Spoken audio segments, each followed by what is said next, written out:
تبھی تو اللہ کے رسول صلی اللہ علیہ وسلم کی سیرت کو بیان کرنے والے نے بہت زیادہ بیان کیا، لیکن آخر میں ایک جملہ کہہ کر رکنا پڑا، لا يمكن الثناء كما كان حقه بعد خدا بزرگ تو یہ قصہ مختصر کہ اللہ تبارک و تعالیٰ نے اللہ کے رسول صلی اللہ علیہ وسلم کو اتنا باعزت اتنا مکرم بنایا ہے کہ کوئی انسان آپ کی سیرت کو بیان کرنا چاہے تو وہ نہیں کر سکتا، آخر میں اسے یہی کہنا پڑتا ہے کہ اللہ کے بعد سب سے مقدس اگر کوئی ہستی ہے تو جناب محمد رسول اللہ صلی اللہ علیہ وسلم۔ اللہ کے رسول صلی اللہ علیہ وسلم کہ جب عمر بڑھی آپ کی تو اللہ کے رسول صلی اللہ علیہ وسلم کے زمانے میں جو ایک کام پیش آیا جس کو ہم اور آپ سنتے رہتے ہیں، کیونکہ اللہ کے رسول صلی اللہ علیہ وسلم کو اللہ تبارک و تعالیٰ اس دنیا والوں کے لیے نمونہ بنانے والے تھے، کیونکہ اللہ نے قرآن میں کہا ہے لقد کان لکم فی رسول اللہ اسوۃ حسنہ۔ اسی آیت کے اوپر میں آپ کو سامنے باتیں کروں گا۔ تو اللہ تبارک و تعالیٰ اللہ کے رسول صلی اللہ علیہ وسلم کو نمونہ بنانے والے تھے، اور اللہ کے رسول صلی اللہ علیہ وسلم کے زمانے میں ایک بات پیش آئی کہ کعبے کو تعمیر کرنے کی ضرورت پڑ گئی کسی وجہ سے، کعبے کو نئی سرے سے تعمیر کیا گیا۔ تعمیر کرنے کے بعد ایک بات پہ جھگڑا ہو گیا، کیونکہ زمانہ جاہلیت کا زمانہ تھا اور اس زمانے کے اندر ہر کوئی اپنے آپ کو بڑا سمجھتا تھا۔ آپ تاریخ اٹھا کر دیکھیں آپ کو پتہ چلے گا اللہ کے رسول صلی اللہ علیہ وسلم کی پیدائش سے پہلے لوگ اپنی بیٹیوں کو زندہ دفن کر دیا کرتے تھے، صرف اس وجہ سے کر دیتے تھے کہ میں اپنی بیٹی کو کسی کی یہاں شادی کروں گا، وہ میرا داماد بن جائے گا تو میرے داماد کے سامنے مجھے جھک کر رہنا پڑے گا، صرف اتنی سی انا کی وجہ سے اپنی بیٹیوں کو زندہ دفن کر دیتے تھے، اتنی زیادہ جہالت تھی۔ تو اللہ کے رسول صلی اللہ علیہ وسلم کو اس ٹائم جب اللہ کے رسول صلی اللہ علیہ وسلم کے زمانے میں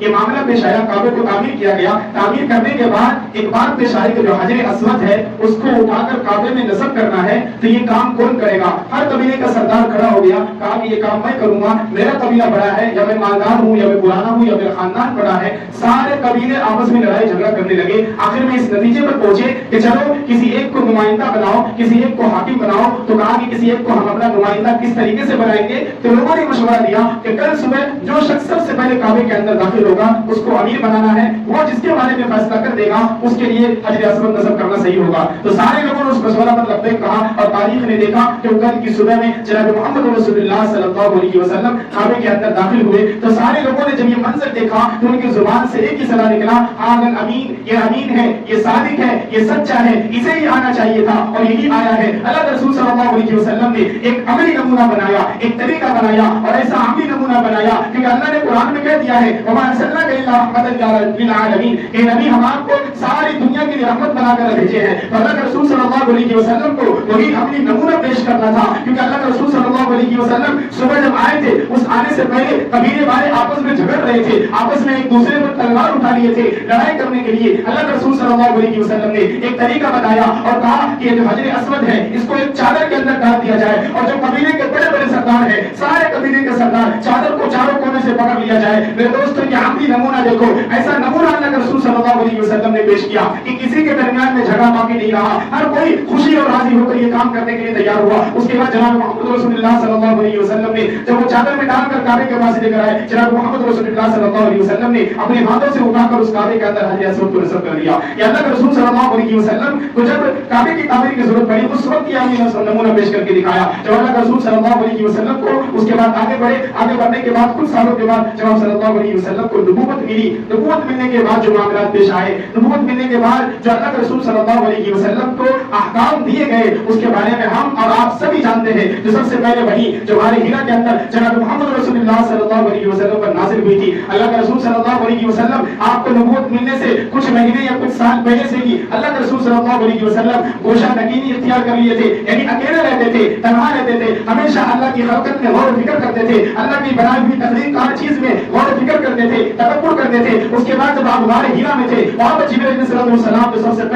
سے پہلا حکم جو سب سے پہلی آیت اس امت کے لیے لے کر آئے تھے وہ قرآن بسم ربک الذی خلق، جب فرشتے آئے آنے کے بعد آپ صلی اللہ علیہ وسلم کو کہا کہ آپ پڑھیے، اللہ کے رسول صلی اللہ علیہ وسلم نے کہا میں پڑھنا نہیں جانتا، اور تو جبرائیل علیہ السلام نے آپ صلی اللہ علیہ وسلم کو دبایا اور کہا پڑھو۔ اسی طریقے سے 3 مرتبہ آپ صلی اللہ علیہ وسلم نے کہا کہ مجھے پڑھنا نہیں آتا، پھر جبرائیل علیہ السلام نے خود آپ کے سامنے پڑھا اقرأ بسم ربک الذی خلق خلق الانسان من علق۔ اس کے بعد آپ صلی اللہ علیہ وسلم گھر آئے، گھر آنے کے بعد بڑے بے چین تھے، بڑا خوف طاری تھا کیونکہ پہلی مرتبہ یہ معاملہ پیش آیا۔ آنے کے بعد حضرت عمر رضی اللہ تعالیٰ عنہ سے کہا میرے اوپر چادر ڈال دو، آپ صلی اللہ علیہ وسلم کے اوپر چادر ڈال دیا اور آپ صلی اللہ علیہ وسلم نے کہا میں ہلاک ہونے والا ہوں، میں اس دنیا سے جانے والا ہوں۔ حضرت عمر نے پوچھا کہ اللہ کا رسول آپ ایسا کیوں کہہ رہے ہیں، آپ کیوں اس دنیا سے جانے والے ہیں؟ کہا کہ میرے ساتھ یہ معاملہ پیش آیا ہے، ایک فرشتے آئے تھے، انہوں نے مجھے اس طریقے سے بات کی ہے، اللہ کے رسول صلی اللہ علیہ وسلم کو حضرت عمر رضی اللہ تعالیٰ عنہ دلاسا دے رہی ہے اور اور کہہ رہی ہے کہ آپ ایسے نہیں ہیں، اللہ آپ کو برباد کر دے گا، آپ یتیموں کے والی ہیں، آپ کمزوروں کو مدد کرنے والے ہیں، مجبوروں کو مجبوری کو دور کرنے والے ہیں،